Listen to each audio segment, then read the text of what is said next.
Hello नमस्कार, welcome to sunrise. तो मैं हूं अमनदीप डलवाल और आज मैं आपसे साउंड के बारे में ही आगे चर्चा करूंगा। तो देखो, कल मैंने आपसे बात की थी कि साउंड प्रोड्यूस कैसे होती है। तो मैंने बात की थी कि जो साउंड होती है वो वाइब्रेटिंग ऑब्जेक्ट के द्वारा प्रोड्यूस होती है। फिर मैंने आपसे ये भी बात की थी कि जो हम लोग होते हैं तो हमारे भी गले में एक वॉइस बॉक्स होता है और उसकी वाइब्रेशन की वजह से हम भी साउंड प्रोड्यूस कर पाते हैं। और उसके बाद मैंने आपसे बात की थी कि जो साउंड प्रोड्यूस हो गई उसके बाद साउंड को एक जगह से दूसरी जगह जाने के लिए किसी मीडियम की ज़रूरत होती है। और मीडियम में क्या क्या आता है? मीडियम में आता है एयर, लिक्विड और गैसेज। यानी कि हवा से साउंड एक जगह से दूसरी जगह जा सकती है, पानी से एक जगह से दूसरी जगह जा सकती है, और जो हमारे सॉलिड्स होते हैं यानी कि जो हमारे ठोस होते हैं उनसे भी साउंड एक जगह से दूसरी जगह जा सकती है। तो मैंने आपसे ये बात की थी। तो देखो, फिर आज मैं आपसे बात करूंगा कि जो स्पीड ऑफ साउंड होती है, जो स्पीड ऑफ साउंड होती है,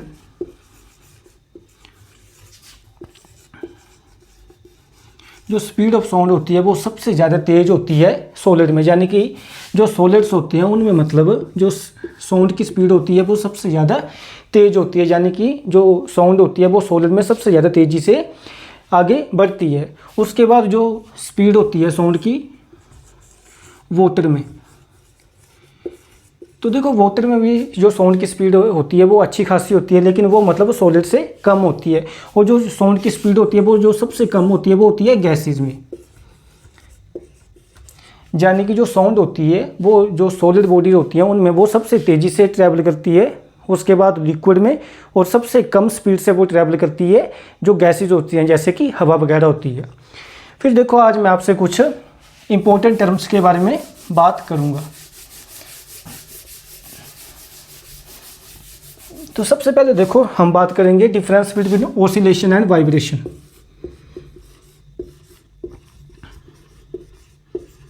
difference between oscillation and vibration.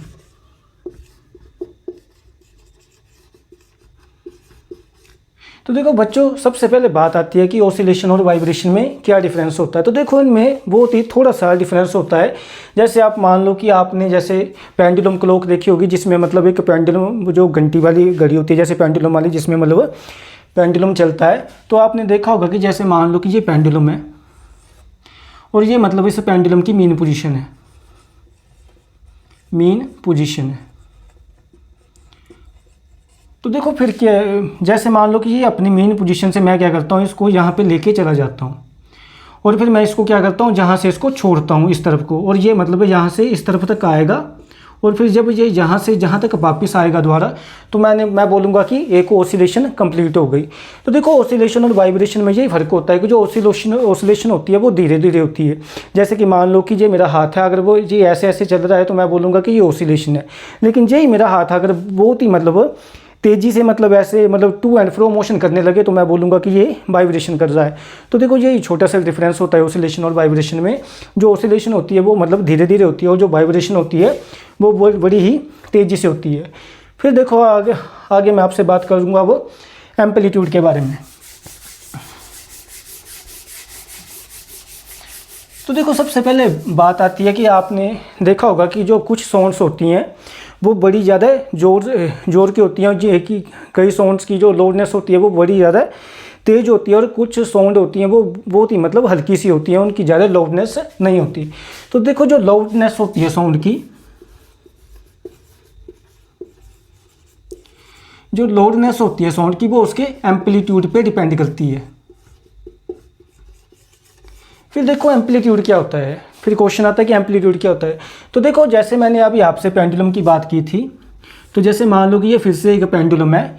तो देखो, अगर मैं इस पेंडुलम को फिर से मैं इसको यहाँ तक ले जाता हूँ और जहाँ से मैं छोड़ता हूँ, और ये फिर क्या करेगा, ये आपको पता है इस तरफ आएगा और यहाँ से वापस जाएगा, फिर यहीं पे आ जाएगा।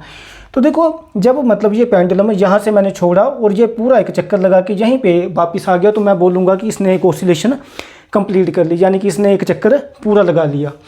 तो देखो, मेरी बात ध्यान से सुनो कि अगर देखो मैं पेंडुलम को यहाँ से छोड़ता तो ये यहीं तक वापस आता है ना, और अगर मैं इसको यहाँ से छोड़ रहा हूँ तो ये यहीं तक वापस आ रहा है। तो देखो, ये हमारी मीन पोजीशन है, ये हमारी मीन पोजीशन है। तो देखो, जो पेंडुलम पेंडुलम मतलब मीन पोजीशन से एक तरफ जितना मतलब मैक्सिमम डिस्टेंस कवर कर रहा है, इसी को एम्पलीट्यूड बोलते हैं। तो देखो जो लाउडनेस होती है साउंड की, वो मतलब एम्पलीट्यूड पे डिपेंड करती है। तो देखो बच्चों, आप सिंपली इसको ऐसे भी समझ सकते हो कि जैसे मान लो कि मैं किसी चीज़ को मतलब बिल्कुल धीरे से मारता हूँ, ठीक है। जैसे मान लो कि मैं इस मार्कर को धीरे से मार रहा हूँ, ठीक है। तो मतलब जो साउंड है वो कम लाउडनेस की प्रोड्यूस हो रही है।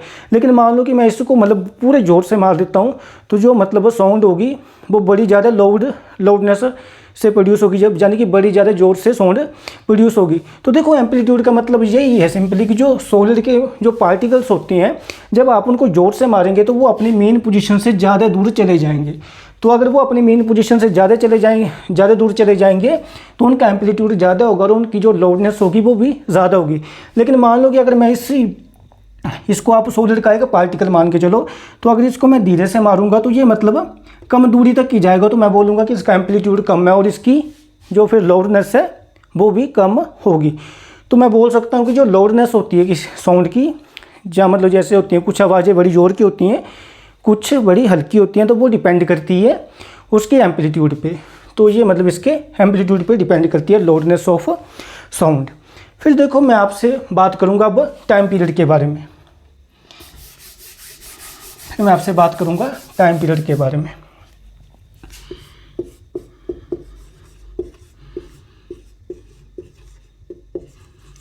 तो देखो बच्चों, टाइम पीरियड क्या होता है। देखो टाइम पीरियड क्या होता है, देखो इसको टाइम पीरियड बोलते हैं और हिंदी में इसको आवर्तकाल बोलते हैं। तो देखो आप इसी पेंडुलम की एग्जांपल लेके चलो। फिर से मान लो कि मैं इस पेंडुलम को यहाँ पे ले गया और मैंने इसको यहाँ से छोड़ा। मैं मान लो कि इसको मैं अपनी इसकी मेन पोजीशन से जहाँ तक ले गया और मैंने इसको यहाँ से छोड़ा, तो ये यहाँ पे आएगा और यहाँ से ये फिर से वापस चला जाएगा। तो देखो जो इस पेंडुलम ने जो मतलब एक देखो ये जहाँ से चला ना, ये जहाँ से आया और ये फिर से मतलब उसी जगह पे पहुँच गया। तो देखो इसने उसी जगह पहुँचने के लिए जितना टाइम लगाया ना, यानी कि देखो जब ये यहाँ से छोड़ा तो ये यहीं पे जब वापस पहुँचा तो मैंने बोला कि एक ऑसिलेशन कंप्लीट होगी या एक वाइब्रेशन कंप्लीट होगी। तो देखो जो एक ऑसिलेशन को कंप्लीट करने के लिए इसने टाइम लगाया ना पेंडुलम ने, उसी को इसका टाइम पीरियड बोलते हैं। बात समझ पा रहे हो। यानी कि टाइम पीरियड क्या है, time taken to complete one oscillation. तो मैं देखो मैं क्या बोल सकता हूँ कि टाइम पीरियड क्या है, time taken to complete one oscillation. तो जो मतलब एक मतलब पूरी ऑसिलेशन पेंडुलम को मतलब कंप्लीट करने में जो टाइम लगा, मैं उसको ही क्या बोलूँगा, टाइम पीरियड। और मैं इसको ऐसा ही बोल सकता हूँ कि time period of a simple pendulum. तो देखो अब मैं आपसे फ्रीक्वेंसी की बात करूँगा।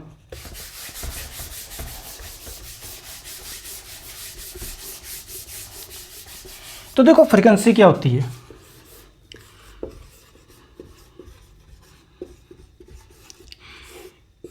तो देखो फिर से हम इस पेंडुलम की एग्जांपल लेंगे। जैसे मान लो कि ये फिर से ये पेंडुलम है, फिर से यही पेंडुलम है। तो देखो फिर मैं ऐसा मान के चलता हूँ कि मान लो कि एक सेकंड में, जैसे कि मैंने इसको यहाँ पे ले आया और मैंने इसको यहाँ से यहाँ छोड़ा और ये यहाँ से यहाँ वापस चला गया। तो देखो एक सेकंड में ये मतलब कितने चक्कर लगाएगा पूरे के पूरे, यानी कि जहाँ से छोड़ा है ना, तो जहाँ तक ये मतलब कितने चक्कर लगाएगा, इसी को मैं उसकी फ्रीक्वेंसी बोलूँगा। तो देखो अगर एक सेकंड में ये मतलब एक चक्कर लगा रहा है तो मैं बोलूँगा कि इसकी फ्रीक्वेंसी कितनी है, 1। और अगर ये मतलब एक सेकंड में 20 चक्कर लगाएगा तो मैं बोलूँगा इसकी फ्रीक्वेंसी कितनी है, 20। तो देखो जो फ्रीक्वेंसी होती है इसको हम हर्ट्स में मेज़र करते हैं। जैसे आपने देखा होगा कि जो जैसे आप बाज़ार में कुछ लेने जाते हो तो आप बोलते हो कि मुझे इतने किलो आलू दे दो, इतने किलो चावल दे दो, तो आप उसको किस में मेज़र कर रहे हो, केजी में। तो वैसे ही आप जो फ्रीक्वेंसी होती है कि एक सेकंड में मतलब पेंडुलम ने कितने चक्कर लगाए, उसी को हम फ्रीक्वेंसी बोलते हैं और फ्रीक्वेंसी को हम हर्ट्स में मेज़र करते हैं, हर्ट्स में मेज़र करते हैं। तो जानिए अगर देखो एक सेकंड में पेंडुलम ने अगर एक ही चक्कर लगाया, एक ही कंप्लीट ऑसिलेशन की, तो मैं बोलूँगा कि फ्रीक्वेंसी कितनी है, 1 हर्ट्स। लेकिन अगर इसी पेंडुलम ने मतलब एक सेकंड में 20 चक्कर लगाए तो मैं बोलूँगा कि इसकी फ्रिक्वेंसी कितनी है, 20 हर्ट्ज़। तो मुझे उम्मीद है कि आप इसको समझ पाए होंगे। सॉरी।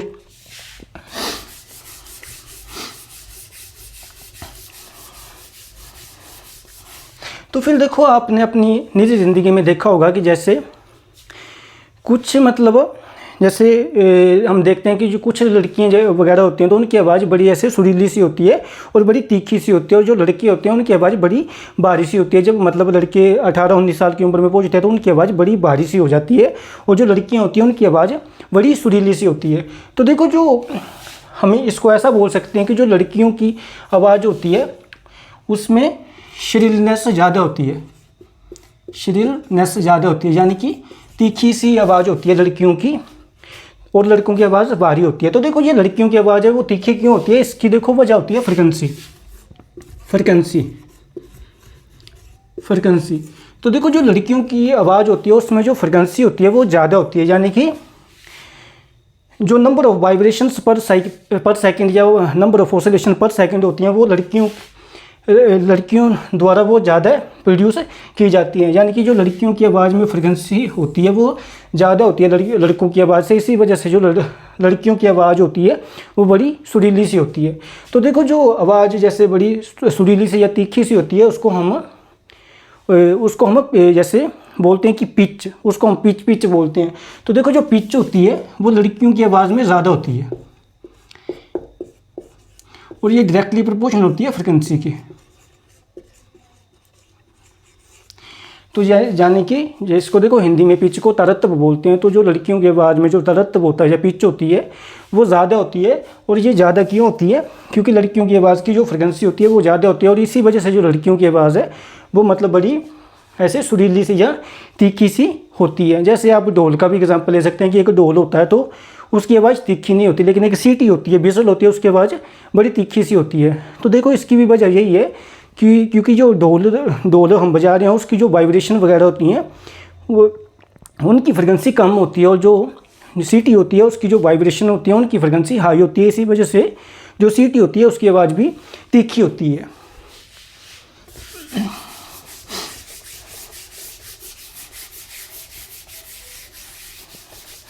तो देखो, आगे हम बात करेंगे ऑडिबल और इनऑडिबल साउंड के बारे में। तो देखो, ऑडिबल साउंड क्या होती हैं।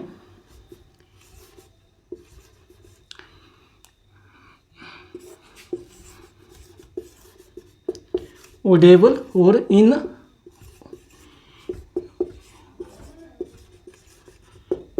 Inaudible sounds. तो देखो, ऑडिबल साउंड्स वो साउंड होती हैं जिनको हम सुन पाते हैं। तो देखो, जिन साउंड्स की जो फ्रिक्वेंसी होती है वो 20 हर्ट्ज से लेके 20,000 हर्ट्ज तक होती हैं, उन्हीं को हम सुन पाते हैं। तो देखो, इसका बोलने का मतलब सिंपल सा ये है कि अगर मान लो कि कोई बॉडी अगर 1 सेकंड में 20 बार से लेके 1 सेकंड में 20,000 बार तक अगर कांपती है तो हम उसकी आवाज़ को सुन पाएंगे। लेकिन मान लो कि अगर कोई चीज़ है वो 1 सेकंड में 19 बार कांप रही है, या मतलब 18 बार कांप रही है, जब वो 21,000 बार कांप रही है, तो उन साउंड्स को हम नहीं सुन पाते। देखो, कुछ जानवर वगैरह उन साउंड्स को सुन पाते हैं, लेकिन हम उन साउंड्स को नहीं सुन पाते। तो जो मतलब ह्यूमन है, मतलब जो हम लोग हैं, हम मतलब सिर्फ 20 हर्ट्ज से लेके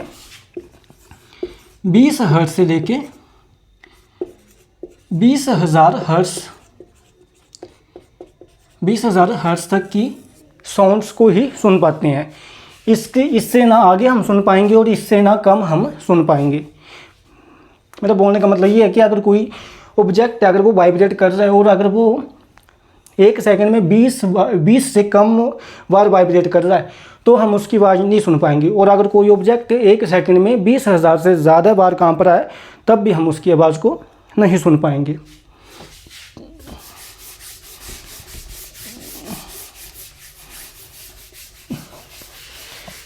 तो देखो, आगे हम बात करते हैं कि नॉइस और म्यूज़िक के बारे म्यूज़िक में क्या डिफरेंस होता है। Noise and music. तो देखो, आपने अपनी ज़िंदगी में देखा होगा कि जैसे मान लो कि कुछ साउंड्स होती हैं वो आपको सुनने में बड़ी प्यारी लगती हैं और कुछ साउंड्स होती हैं आपको वो बहुत ही बुरी लगती हैं। तो देखो आप सिंपली ऐसा समझ सकते हैं कि जो भी साउंड्स आपको मतलब सुनने में अच्छी नहीं लग रही उनको आप नॉइस बोल सकते हैं, और जो भी साउंड्स आपको सुनने में बड़ी अच्छी लगती हैं, बड़ी प्यारी लगती हैं, उसको हम बोल देते हैं musical sounds. Musical sounds, musical sounds. तो देखो जैसे आप भी गाने वगैरह सुनते हैं तो वो आपको प्यारे लगते हैं सुनने में, तभी आप सुनते हो ना। लेकिन देखो अगर आप उन गाने की जैसे डीजे वगैरह लगाए और उसकी साउंड बड़ी ज़्यादा बढ़ा दी है तब तो वो भी सुनने में अच्छा नहीं लगेगा, है ना। तो देखो सिंपल सी बात है कि क्या डिफरेंस होता है नॉइस और म्यूज़िक के बीच में, कि जो सुनने में अच्छा लगे उसको हम म्यूज़िक बोल देते हैं, और जो हमें सुनने में अच्छा ना लगे उसको हम नॉइस बोल सकते हैं। इतनी सी सिंपल सी बात है ये। फिर हम आगे बात करते हैं नॉइस पोल्यूशन के बारे में। नॉइस पोल्यूशन के बारे में तो देखो आप अपनी ज़िंदगी में देखते होंगे कि आजकल जो नॉइस पोल्यूशन है वो बड़ा ज़्यादा बढ़ गया है। आप जैसे मान लो कि कहीं पे सफ़र कर रहे हो बस वगैरह में, तब भी कहीं पे ट्रैफिक वगैरह में फंस जाते हो, तो आपने देखा होगा कि सभी लोग मतलब अपने जैसे व्हीकल वगैरह उसके हॉर्न वगैरह बजाना शुरू कर देते हैं। उनको पता भी होता है कि आगे मतलब सब फंसे हुए हैं, लेकिन फिर भी वो ऐसा करते हैं। तो इससे क्या होता है कि मतलब बिल्कुल भी अच्छा नहीं लगता, और मतलब ऐसे मतलब हम सभी परेशान हो जाते हैं। और वैसे भी आप देखते हैं कि आजकल मतलब नॉइस पोल्यूशन बढ़ता ही जा रहा है। जैसे कि फैक्ट्री वगैरह कहीं पे लगी, कोई कारखाना लग गया, कहीं पे जैसे कोई बस अड्डा है, वहाँ पे भी बड़ी ज़्यादा मतलब हलचल रहती है। जहाँ और भी तरह के नॉइस पोल्यूशन होते हैं, जहाँ ज़ोर से गाने लगा दिए, टेलीविज़न लगा दिया बड़ी ज़ोर से। तो देखो ये सभी नॉइस पोल्यूशन के वो हैं। तो देखो इससे हमें बहुत सारे ज़्यादा नुकसान हो सकते हैं नॉइस पोल्यूशन से। तो देखो नॉइस पोल्यूशन से हमें क्या क्या हो सकता है। सबसे पहले तो देखो हमें लैक ऑफ स्लीप हो सकता है। अगर देखो आप ही मतलब मान लो कि एक ऐसी जगह पे हो जहाँ पे हर समय शोर रहता है, तो क्या आप सो पाओगे? तो उससे आपको नींद नहीं आएगी ढंग से, और अगर नींद नहीं आएगी तो उससे क्या होगा, हाइपरटेंशन होगी आपको। हाइपरटेंशन मतलब कि हाई ब्लड प्रेशर हो जाएगा, बीमारी हो सकती है हाई ब्लड प्रेशर की।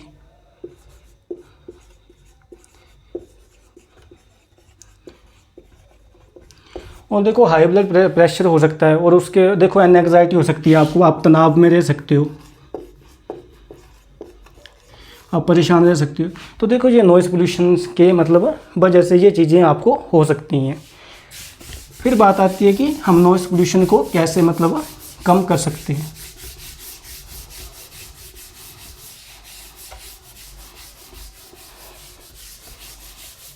तो देखो नॉइस पोल्यूशन को हम कैसे कम कर सकते हैं। तो देखो जो व्हीकल वगैरह होते हैं, जैसे मान लो कि जैसे हमारी जो बाइक की होती है रॉयल इनफील्ड,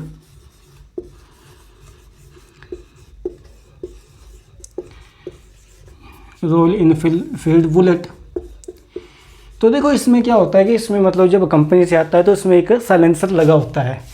इसमें क्या होता है, एक साइलेंसर लगा होता है। लेकिन देखो लड़के क्या करते हैं, लड़के मतलब क्या होते हैं, जो मतलब कंपनी से साइलेंसर लग के आ रहा है उसको वो चेंज कर देते हैं, और वो बाहर से मतलब किसी और साइलेंसर को लगा देते हैं। और वो आपने देखा होगा कि फिर जैसे उससे पटाखे वगैरह करते हैं मतलब। तो देखो इससे भी क्या होता है, नॉइस पोल्यूशन होता है। तो ऐसे मान लो कि कोई हार्ट का मरीज़ है, अगर उसके पास जोर से ज़्यादा पटाखा कर दिया तो इससे जान भी जा सकती है। तो देखो ये बिल्कुल भी अच्छी बात नहीं है, ठीक है। तो देखो उसके बाद हम बात करते हैं कि और हम कैसे इसको नॉइस पोल्यूशन को कम कर सकते हैं। तो देखो हम वृक्ष वगैरह लगा सकते हैं, प्लांट ट्रीज। तो देखो हम वृक्ष वगैरह लगा सकते हैं, जैसे सड़क के वगैरह जहाँ पे गाड़ियाँ वगैरह जाती हैं तो वहाँ पे हम अगर पेड़ वगैरह लगा देंगे तो जो साउंड वगैरह प्रोड्यूस होगी उससे क्या होगी, मतलब उसको वो अब्जॉर्ब कर लेते हैं।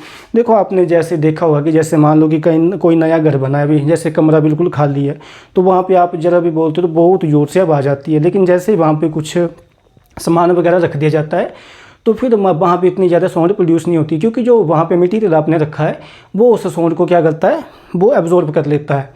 तो मतलब इसी तरह से मतलब जैसे पेड़ वगैरह हैं तो वो भी मतलब साउंड को एब्जॉर्ब वगैरह कर लेते हैं, और उसमें थोड़ी कमी आ जाती है।